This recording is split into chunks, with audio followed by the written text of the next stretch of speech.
what people feel, the applicant feels is, why don't I ever get a call back? Why is no one ever, I've heard this forever and up until now. It's like, I am a perfect match for that position. Why did I not get a call back? And there's so much involved in that, not only just in that process of like when they actually applied and all the things, the nuances that you're talking about. Like, did the recruiter ever get to the point of actually seeing your resume? Who knows? I mean, if there's 1,000 applicants to that position, the recruiter has 10 different positions open, and they're definitely not looking at all 1,000 applicants. Like a lot of times, I'm sure you're aware, what they do is they call it shortlisting, right? So if there's 1,000 applicants, then they'll go through and they'll pick whatever that number is on the short list, 3, 5, 10, whatever it is, candidates, and then they'll halt that position. And so now those 3 to 5 candidates are in play, and it's the recruiter's responsibility or the scheduler's responsibility, whoever's involved in that process, to make initial contact with the candidate and then go from there and determine whether or not, we're going to set them up for an interview and move on to the next steps. But when they halt that process, like all 900, let's say, 900 of those 1,000, they never did get their resume looked at, right? The employer having a transparent policy about how exactly they are going to use AI in the evaluation process and their expectations for how this,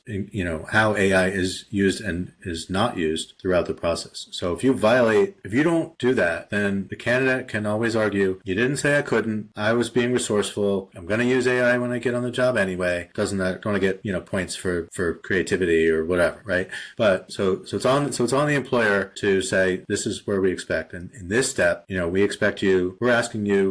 evaluating your critical thinking and hearing about your past experiences, right? If you need some kind of accommodation, tell us in advance. Otherwise, we expect these thoughts to come from your own brain. Everybody applying for a job right now is using an AI to write their resume. Everybody hiring is using AI to screen it. And somewhere in the middle, there's a third AI grading the whole thing.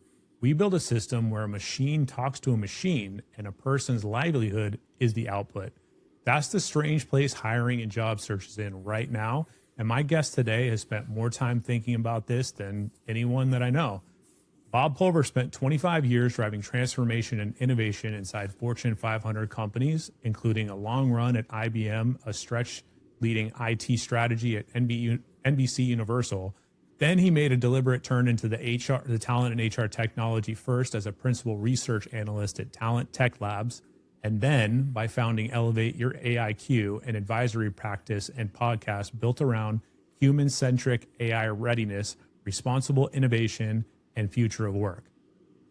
His core idea is simple to say and hard to do. As AI moves into every stage of hiring, somebody has to make sure a human still is making the call on who gets hired, and that the people being screened for jobs by AI tools are not just being quietly deleted. His podcast just passed over 120 episodes in its first year, with the conversations that keep circling one question he likes to ask: who is auditing the arbiters? I've been looking forward to this one.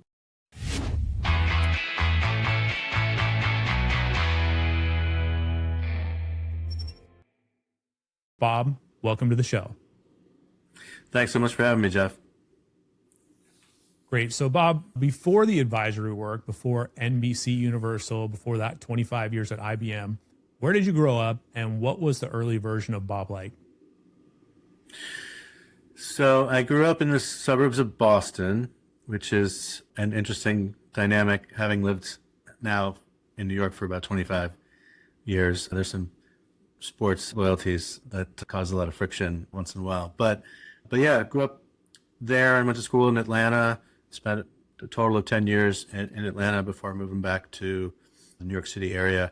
And I think I was always curious. I was not a great student, but I was always curious about technology. My dad was an engineer. I was curious about some of the things that went into not just technology, like in an IT sense, but in other industries. And, my dad used to make chips for like satellites and missiles and guidance systems and things like that. So I was definitely intrigued by some of that. I was sort of a math and science person, pretty introverted.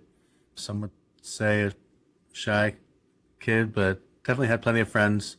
And then, just kind of came out of my shell a little bit when I got to college and like I said, I wasn't a great student, but there were certain things that definitely intrigued me. And then I guess my whole career was really balancing sort of the business side of things, strategy, operations, transformation, obviously, and technology. Was any of your work prior to this actually related to this hiring, HR, job seeking, job search technology in particular? It wasn't, I never had an official role in an HR department, but I was always intrigued by how certain decisions were made when it came to talent. I had a mentor when I was at IBM who was an HR executive, so I used to go visit him at his office in headquarters in Armonk and have a periodic sort of, typical coaching or mentorship conversation about what might be next for me. And part of that, I think, was because my career, even at that point, was not like a linear career. I mean, I wasn't climbing the ladder. In fact, I don't think I ever had like actual people management responsibility. I was a team lead a lot. I was always a trusted advisor, but I never actually had to manage other people. And it wasn't really that, I wasn't really that interested. I was interested because they would compensate me better for it, but sometimes I had trouble managing myself. So I wasn't really that interested in climbing the ladder and managing a bigger organization. I wanted to be I had a couple chief of staff roles. I wanted to be that trusted advisor who could sort of translate not just the business to the technical and back and forth, but frontline employees and some of their issues and concerns up to leadership whose ear I had. I mean, some of those roles were pretty unique. And so to have that visibility, up and down and horizontal, I was just intrigued by how the pieces fit together. But, people have always been part of how organizations operate, obviously, and transformation, as I'm sure we'll get into, is ultimately about people and behaviors, right? Yeah, very interesting. A lot of details, a lot of nuggets, a lot of things in there that I like to talk about on the show as well, and that I think are important in terms of what that future of work, what the hiring process, what the job seeking process is, what kind of psychological impacts those may or may not have on people that are applying for jobs. And I know we'll get into that more obviously with some of the questions that we have that are upcoming, but yeah, I think you've dove into a very interesting space. I would generally just put like HR and hiring in they're two different buckets ultimately, right? There's some relation to them, but like the process of hiring people versus managing, maintaining them are definitely different. I think it's funny you mentioned too earlier, just something that connected with me is that you never really wanted to manage people. I hear that a lot. I don't know that I necessarily ever wanted to manage people too, but it happened. And I think a lot of people that end up managing people, they maybe after it, they understand how much is involved in that and what it takes and how dynamic people are and how everybody has a different set of needs too. I don't know that I will be able to figure all of that out, and hopefully it will help with some of the processes that we utilize to identify talent and manage talent. But yeah, there's a lot of road ahead, if you will. And so definitely looking forward to more of your input on that. So I was just more about you than ultimately I was curious back to your hobbies. Just you've got a good list going of like whiskey, skiing, pickleball. So I've got to ask, are you a downhill ski guy or do you do something? Are you doing flips? What kind of skiing do you like to do? No, I like to call myself a perpetual intermediate downhill skier. I will hit some bumps, but not generally on purpose, but I'll deal with it if it's in front of me. My daughter switched from skiing to snowboarding at a very early age. So she was probably 7 or 8 when she switched from skiing to snowboarding and never looked back. So we're kind of doing that together. Nothing too crazy. She's not really hitting the terrain park quite yet either, but it's a sort of a family sport. My wife used to snowboard. She has now decided she's retired, but we'll see if we can get her out of retirement. But Yeah, that's our sort of family winter sport, and then I guess tennis and pickleball are our non-winter sports. Actually, I guess sometimes we play indoors and play that all year round. But yeah, those are some of the sports. Yeah, whiskey, specifically bourbon, is definitely a passion of mine. And what else? Cars, travel. Um, yeah, we keep busy for sure. Yeah, so cool. I yeah, huge fan of whiskey myself. Had to stop drinking whiskey because I liked it so much. I don't think I had a problem, but I was like, okay, I like this a little bit too much, so I would tend to drink a little bit too much of it and then regret it the next day, especially as I got older. So Bob, going back to your previous roles in IT technology and some of the work you were doing there before, what was the actual moment that you decided to leave that and then bet on talent and also your podcast? Yeah, so one of the last sort of assignments. So I'll set the stage first. So what's interesting about the NBC Universal role that I had, so my title was the same the whole 3.5 years that I was there, but I was always moving around and doing different assignments, I would call it. So I was still working under the office of the CIO, the global CIO, but there were a lot of different initiatives and projects and stuff going on. So basically, I was almost like an internal gig worker, because wherever there was a project that needed some oversight, where the CIO felt like he needed somebody he could trust to manage that and feed him the right information for all the reporting and things that he needed to do with his peers. And so one of the last assignments that I had was trying to figure out, it was almost a two-part assignment. One was, on one hand, I was now the chief of staff for the VP of engineering, working on a bunch of forward-thinking projects around automation, the cloud strategy, the cloud engineering work that we did in partnership with Comcast, parent organization. But then in concert with the automation work, I realized that as I'm putting this sort of strategy together across the IT portfolio and thinking about how we're going to achieve ROI from this, they were framing this as, this will save us a certain number of headcount. And depending on where you work in the organization, that may be alarming to you and it may not be. If you're in finance, apparently that's just a way to tally up numbers, right? So it's a headcount equivalent of some savings. So if the average employee makes 50,000, let's just say, and you can cut the equivalent of 50 people, then that equates to that amount of money. But I took it as, what do you mean we can cut 50 people? I took it as, these people are, I don't have the list of names or anything. This was just a hypothetical exercise, right? But I started thinking, who are the people that they could be talking about? Who are the people whose tasks we're going to take away? And let's just say, for argument's sake, once you take 50% of the tasks off certain roles' plate, then that's you're on the chopping block, as they say. So I was like, who might these people be? So I started looking at the roles and who those people might be, and I was like, what if we didn't let them go? What if there was something else that they could be doing inside the organization, so they don't have to leave? We don't have to go make the effort and expense to hire new people.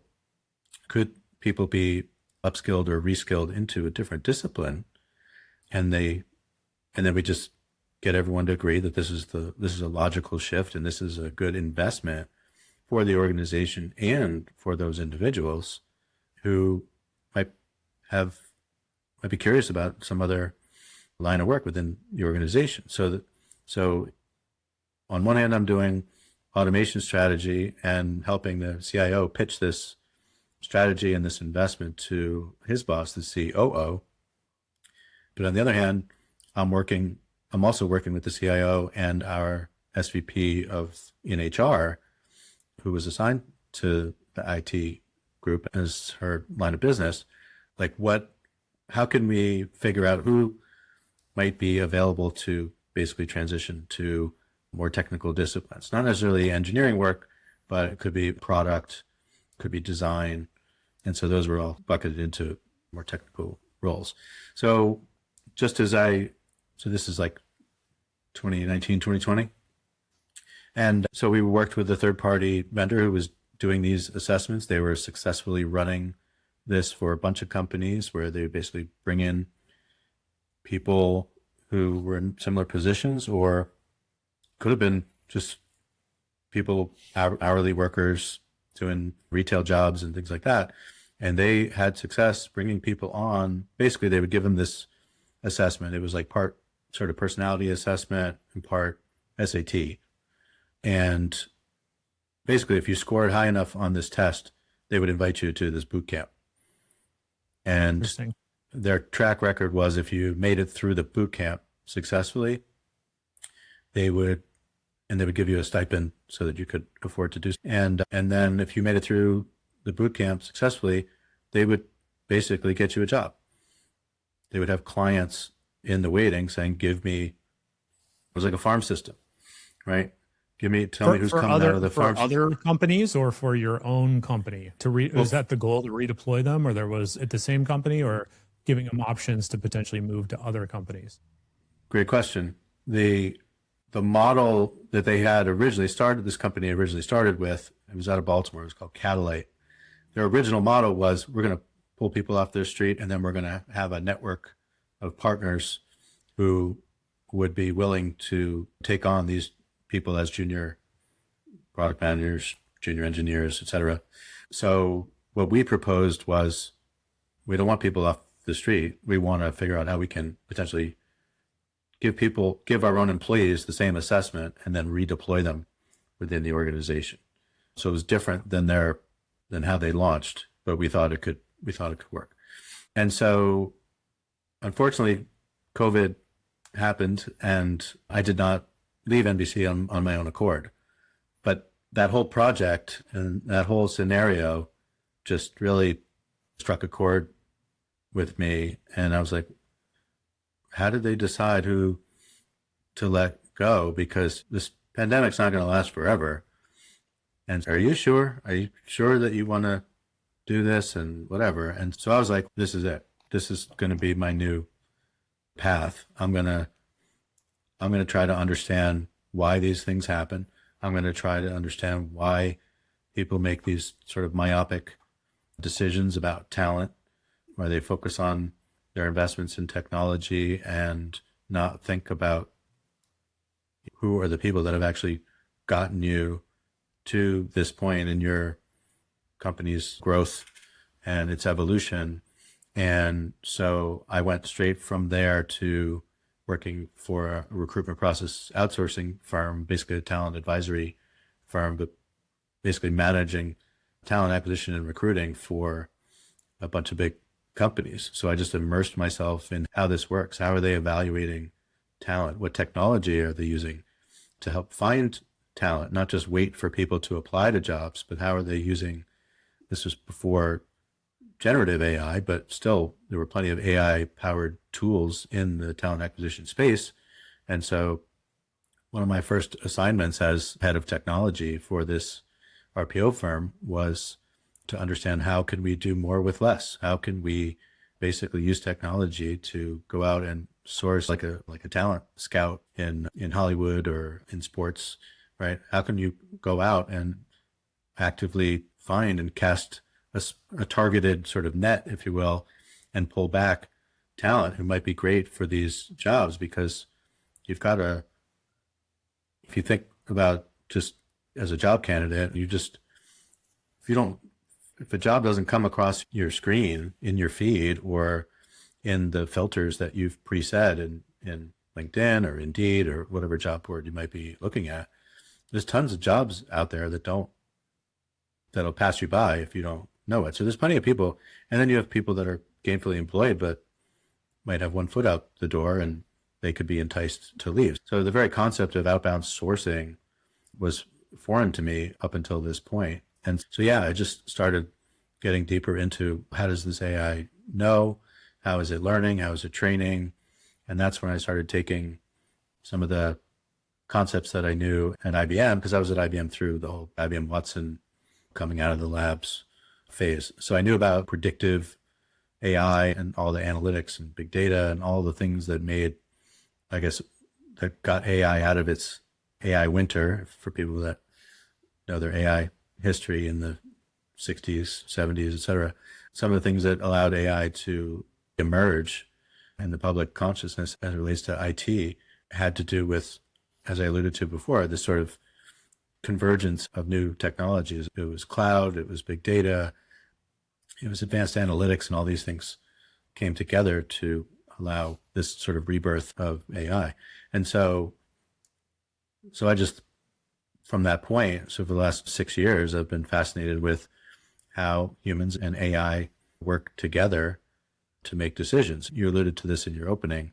Humans still are ultimately responsible for making these decisions, but AI has an important role to play in a decision support capacity, so that you can look for patterns and you can comb through large amounts of data and make sense of that. But ultimately, the humans have to take what's coming out of hopefully a trusted AI system and algorithm, and then decide for themselves whether this is the right sort of decision to make for a given candidate. And so you were right before when you said things in recruiting and talent acquisition are very different than talent management, talent development, and things like that. So depending on who I'm talking to, I will put those things into one big bucket, all reporting up to the chief people officer or CHRO.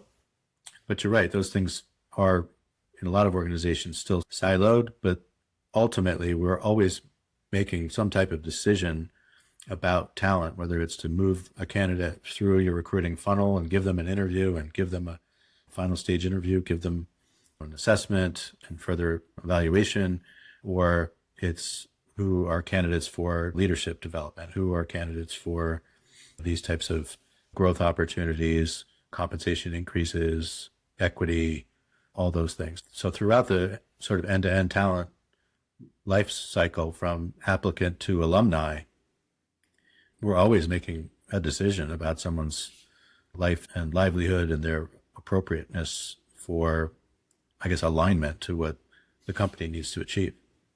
One thing I was thinking about is I actually have a team member that works for me, and oftentimes he likes to say, he likes to blame AI for mistakes that are happening, right? Claude told me to do this, and I've told him countless times, I get it. It makes mistakes, but ultimately you're the one that's stamping the approval on it, right? It's there as a tool to help you. And I know what you're talking about before, like we even going back to that sourcing and recruiting part of it, or whether it's managing the talent or human resources.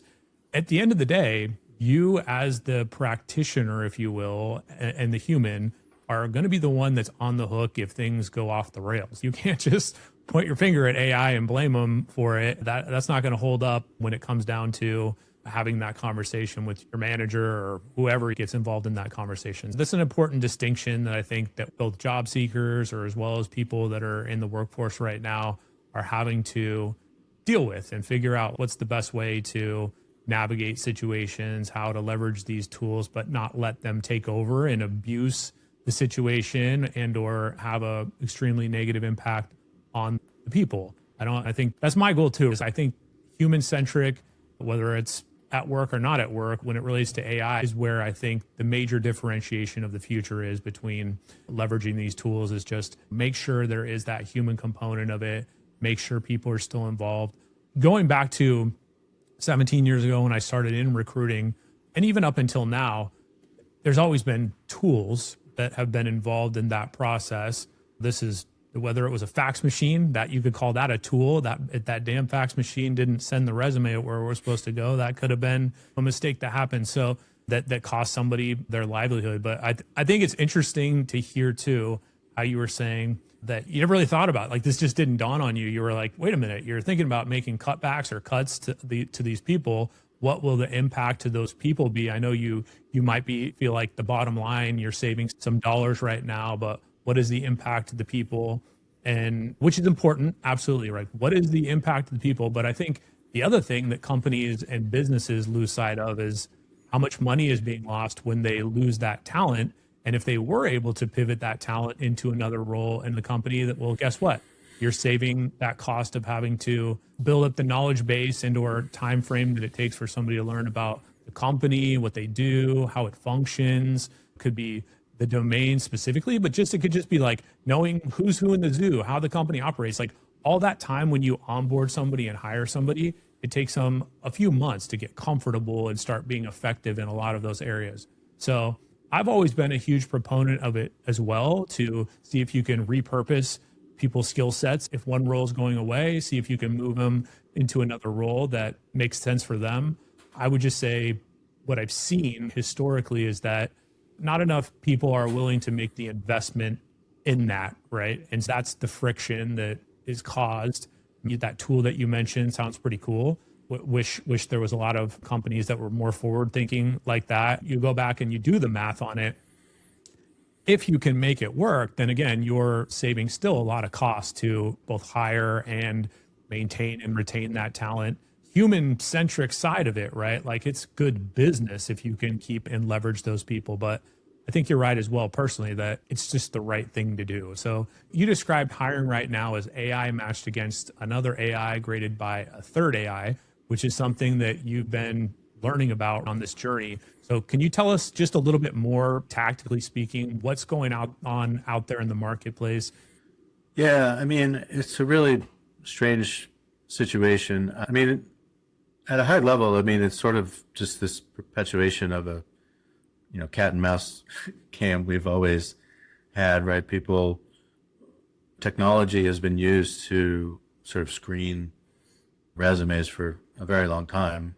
And so candidates have always tried to find sometimes sneaky ways of making sure their resume gets seen, right? They put words and instructions and stuff in white text on their resume that they think is going to actually get read by a computer, even if human eyes can't see it. And I forget what some of that text might be, but there were always ways where people were trying to sort of make sure that hey, I'm pretty qualified for this role, or I'm really interested in this role. Those two things don't necessarily match up, but how do you get someone's attention? How do you make sure that yours is at the top of the pile, or what have you? And so because the technology has advanced, it's made screening resumes easier on the talent acquisition side, but it's also made it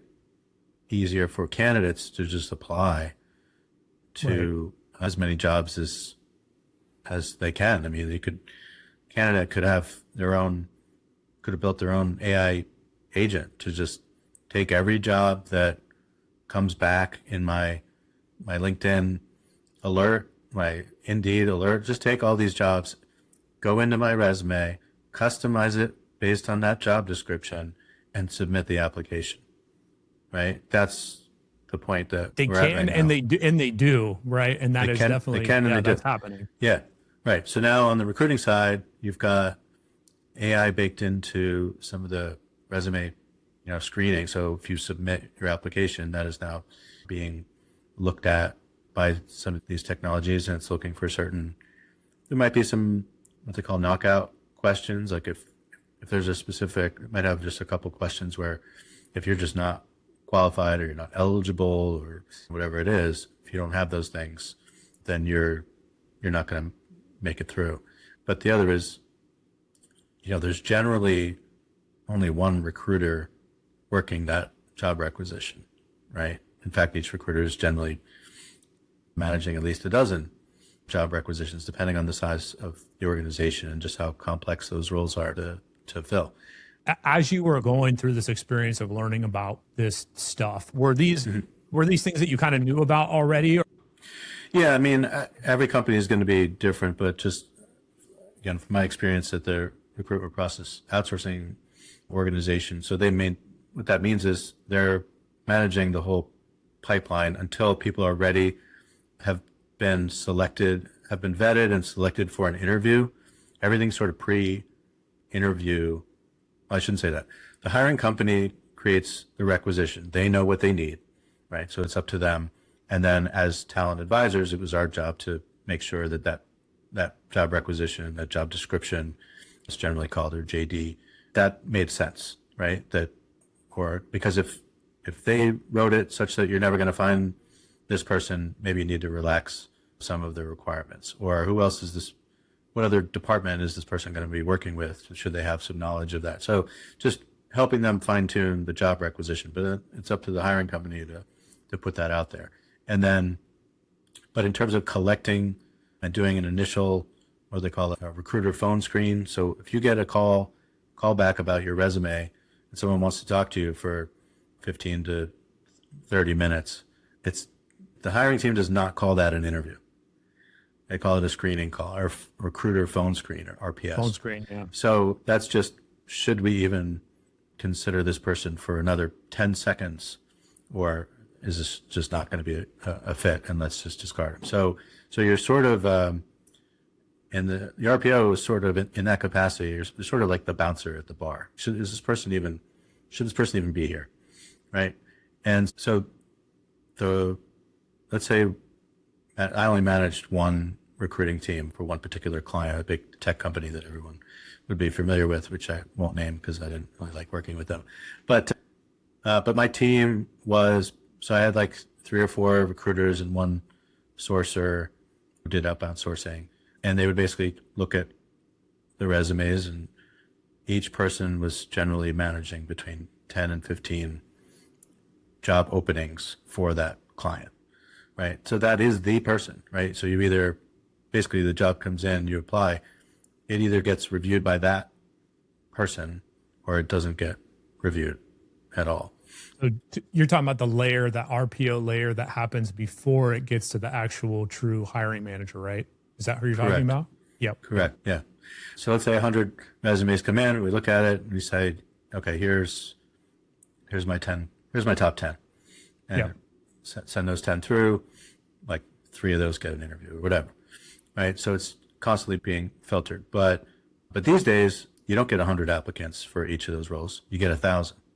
And so what poor Mr. or Mrs. Recruiter, what are we supposed to do with that? There aren't enough hours in the day to give all of those a thorough screening. So you have to have some technology, as we've had for a couple of decades. You have to have some technology to help separate things. And these days, when you can, like you said before, when you, as a candidate, can apply to all of these jobs simultaneously, some people do, because you're playing the odds, right? If I'm only going to get 2% response rate, then I better submit 1,000 applications. The problem is, there's countless problems, but one of them is candidates are now applying to jobs they didn't even realize they're applying to, right?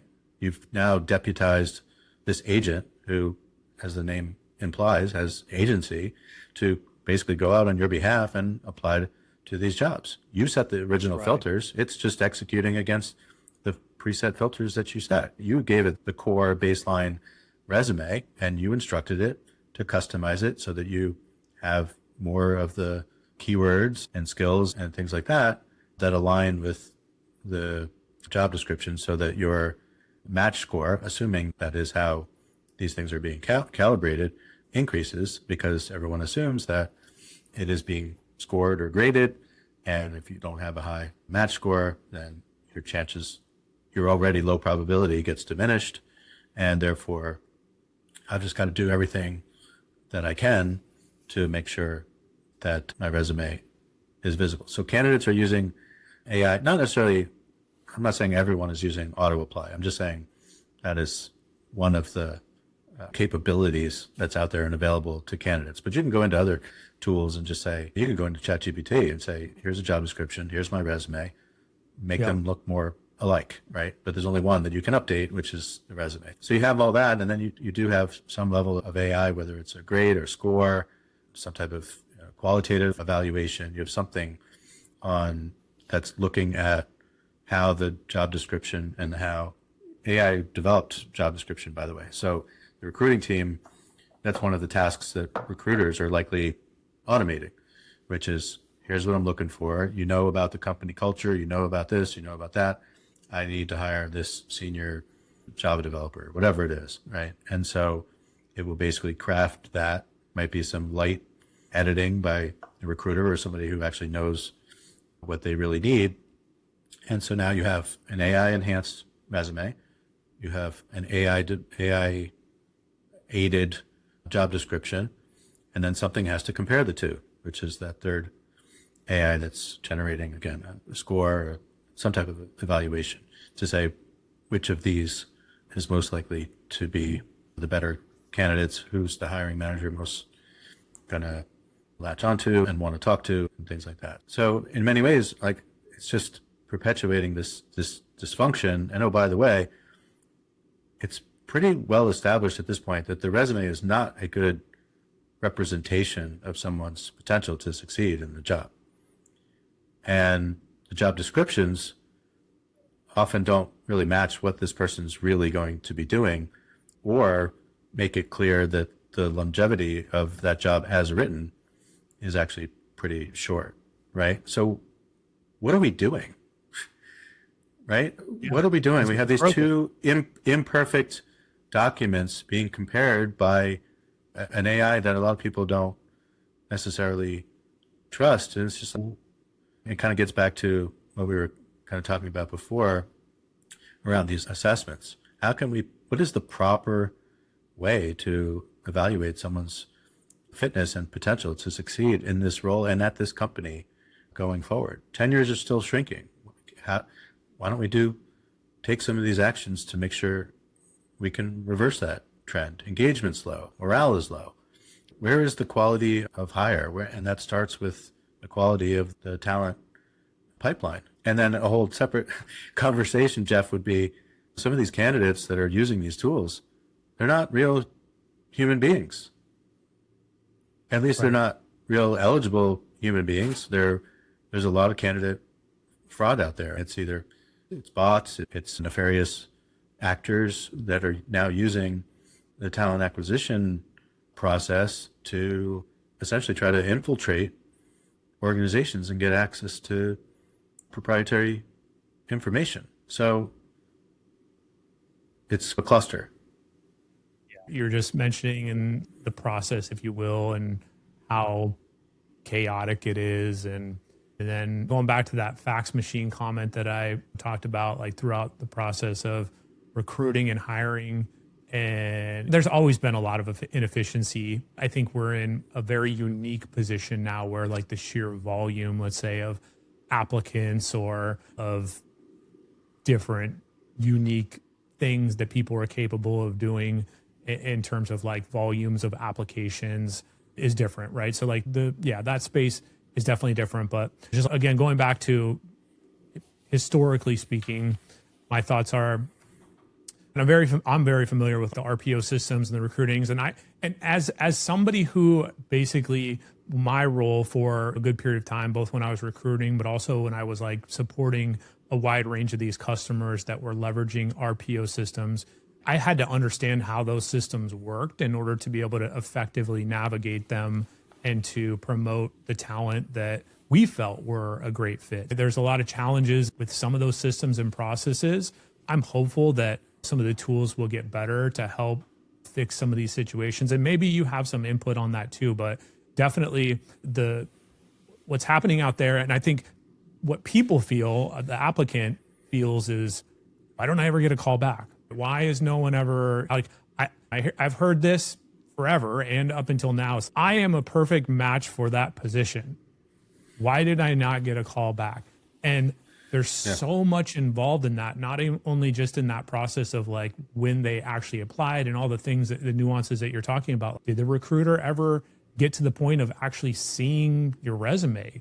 Who knows? If there's 1,000 applicants to that position, the recruiter has 10 different positions open, then they're definitely not looking at all 1,000 applicants. Like, a lot of times, as I'm sure you're aware, what they do is they call it shortlisting, right? So if there's 1,000 applicants, then they'll go through and they'll pick whatever that number is on the short list, 3, 5, 10, whatever it is, candidates, and then they'll halt that position. And so those 3 to 5 candidates are in play, and it's the recruiter's responsibility or the scheduler's responsibility, whoever's involved in that process, to make initial contact with the candidate and then go from there and determine whether or not we're going to set them up for an interview and move on to the next steps. But when they halt that process, like all 900, let's say 900 of those 1,000, they never did get their resume looked at, right? And with the speed and the sheer volume that people can apply to jobs right now, it's possible that those 1,000 applications could have happened within the first hour of the job being posted. 900 of them are not even a match at all, right? Maybe as well, right? So it's kind of crazy, just the way that it works. And I think my one main comment, and I hope people are innovating on this, is because I just think that the system was never really great, but now, given the technology, it's just not built to compete with what's out there from the applicant side. Yeah, I just think a lot of this stuff is not working, and we keep sort of nibbling at the problem without actually tackling it and taking like a big bite out of some of the most challenging parts of this. And so I just continue to think that this whole space is ripe for disruption, and it starts with maybe getting rid of the resume. Like, you can evaluate someone's, like, how they think. Kind of goes back to what are the in-demand skills of the future, right? Like, they don't have all this experience. Well, what does that experience get you? Why do you need that experience, right? Is it because if you need the experience because that's what gives you the taste and the judgment and the critical thinking in specific scenarios, that's totally understandable. But if you're looking for went to a specific school or worked at a specific tech company, whatever, these are all like kind of weak, sort of proxies for someone's potential to succeed in that role. So I just think there's disruption coming, and I do think that AI can be a huge help in this space, but it's got to be trusted, responsible by design solutions. It's got to be transparent. Okay, AI, tell me exactly what the evidence was and why you drew this conclusion so that I better understand how much to trust you as I evaluate these candidates. And you've got to understand, its own thought process. But AI can be a huge help, but it's got to be trusted solutions. So any of these solutions that I would be evaluating, whether doing it for a client or anyone, is the questions. We've got to be smarter buyers and evaluators of these tools. And some of those things around, has your solution been independently audited? Is it continuously sort of assessed for adverse impact? And all of these things are crucial. Like, if you can't answer those questions confidently, you're not getting shortlisted as a potential vendor for my team, because you're now injecting risk. I'm now absorbing risk as your partner, as your stakeholder, right? And so we've seen cases already, legal cases, where both the employer and the solution provider are both held accountable. And this is only going to get, messier as you start to deploy AI agents in the talent acquisition space, because now you really need that traceability to know who or what decided what and when and how. And so there's almost like this, like, talent, forensics that needs to occur however you're approaching your governance and assurance around these solutions, because you can't just look at a vendor and say, oh, well, these guys are hiring. I mean, this sort of what happened to Workday, right? I mean, that case is still pending, but it's like, AI was like the scapegoat, but person being evaluated, the technology that was evaluating that person predated generative AI. So what is it? Who is it that you're really blaming for you not getting a job?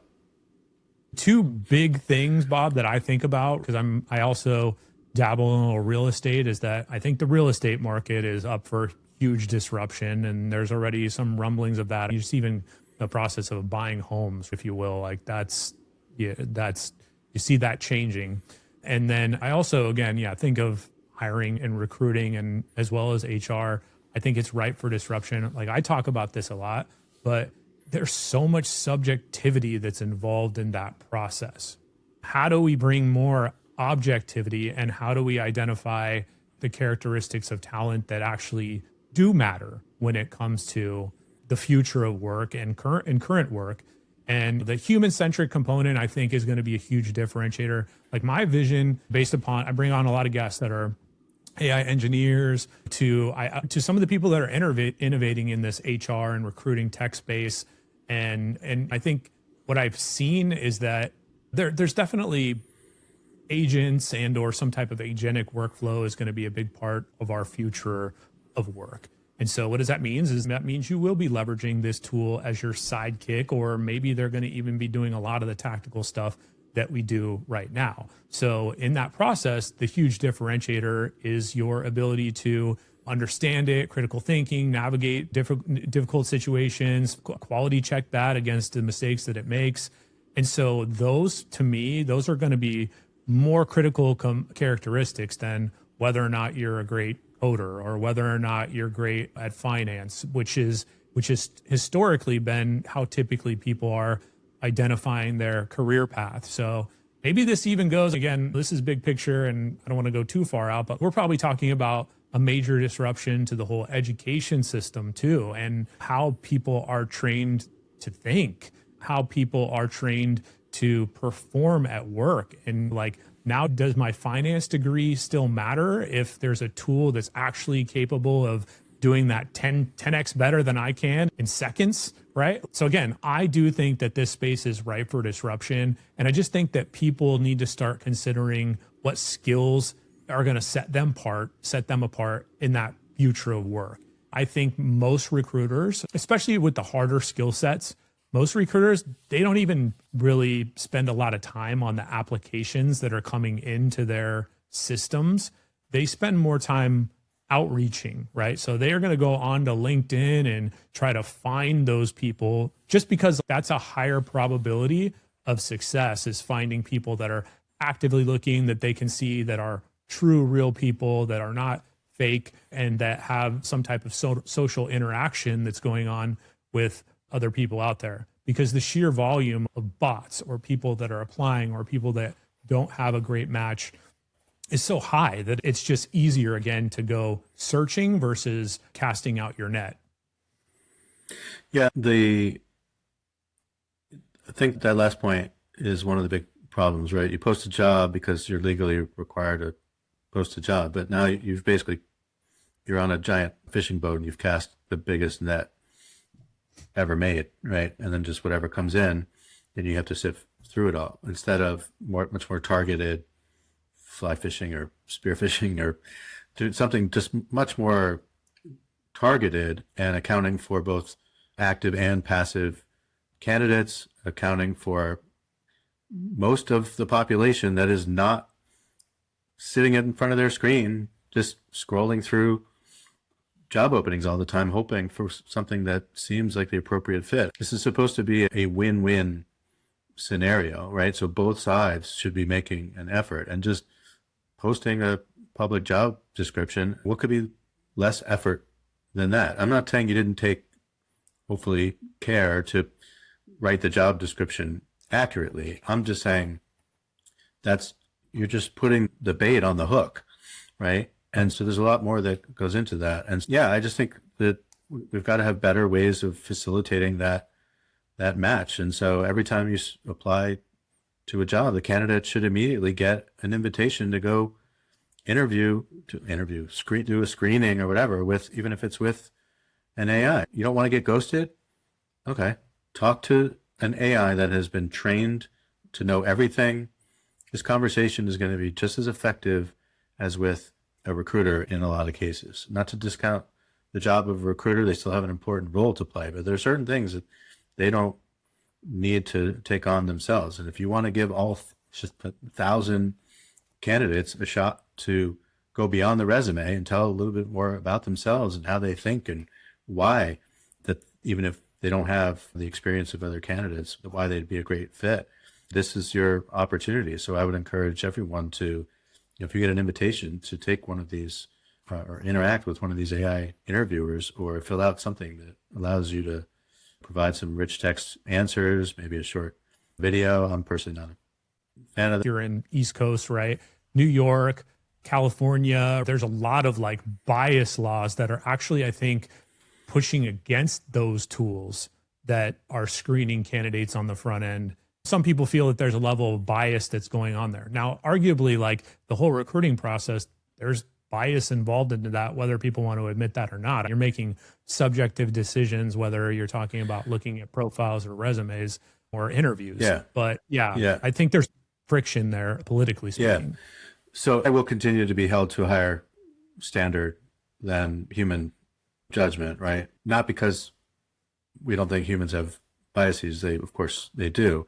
It's more if you take that exhibited bias and scale it to those 1,000 candidates times however many jobs are open, talking about a huge impact. And an individual's human biases only has so much impact. But nonetheless, my understanding as far as the AI interviewers is there are some rules around if the video is involved, that you get into some risky territory. In fact, I think in the EU and certain other jurisdictions, you can't use AI for the video component because there's too much bias in terms of how people eye contact and things like that. Yeah. But as far as just written answers to interview questions or voice, some of these solutions are specifically geared, they do voice only because they're hiring a lot of frontline employees, hourly people who aren't in front of a computer all day.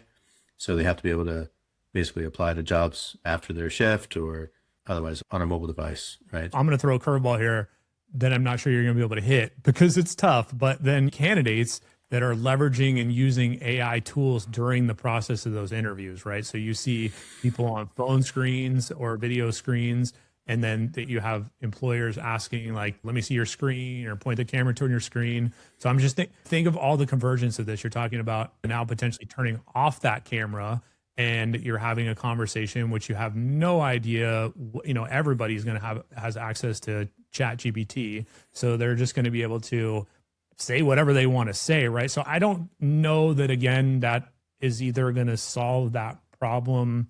Yeah, it's not going to solve that particular problem. And I just think that there more thought needs to be put in it. One thought that I always have is that maybe things need to go to more of a physical proctoring type of setup where people need to go to an actual location and be there. And maybe they need to validate or verify their identification too, because there's so much fake information or people from, especially within tech, right? You have people from North Korea that are applying for jobs here that are literally just trying to get access, like you were talking about, to company specific information to take down that company, right? Or create further problems. Yeah, I don't know. I think it's tough, right? Like even those assessments are just challenging. Yeah, I mean, so those are examples of candidate fraud as well, right? When you're basically misrepresenting yourself, you're not answering the questions using your own brain, which I have a fundamental problem with. But it starts with the employer having a transparent policy about how exactly they are going to use AI in the evaluation process and their expectations for how AI is used and is not used throughout the process. So if you don't do that, then the candidate can always argue, you didn't say I couldn't, I was being resourceful, I'm going to use AI when I get on the job anyway. Don't I get points for creativity or whatever, right? But so it's on the employer to say, this is where we expect. In this step, we expect you, we're evaluating your critical thinking and hearing about your past experiences, right? If you need some kind of accommodation, tell us in advance. Otherwise, we expect these thoughts to come from your own brain, right? That's what we're hiring, unless it's physical labor or whatever. But so that should be the expectation. And so if a candidate violates that trust because they're that desperate to get a job at that company or they just need a job, period, then that's a different conversation. Just like some But I'm people still, aren't great at test, right? But yeah, that doesn't necessarily mean they're not going to be a great employee.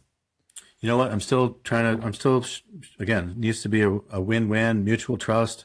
This is me, flaws and all. And so you either put in people like working with me and they trust me. And so I'm not going to, out of the gate, before you've even hired me, start violating that trust. Trust is everything. I just posted a blog about this yesterday about recapping some of my recent conversations, but trust is one of those things that's always been there. We can't trust each other. If we can't be trusted members of this talent ecosystem, we're screwed.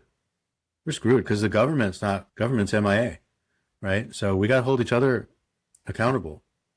I'm trying to leverage some of that background and experience that I have within that hiring and talent space to uncover what's there and how it's broken, and again, what the workforce of the future might look like. And again, hopefully, giving the audience a good position to, both on those employer sides to consider, how they're going about the practices that they have, but also, on the candidate side to understand how they should be approaching this job hunt, because it's just a unique situation for both sides.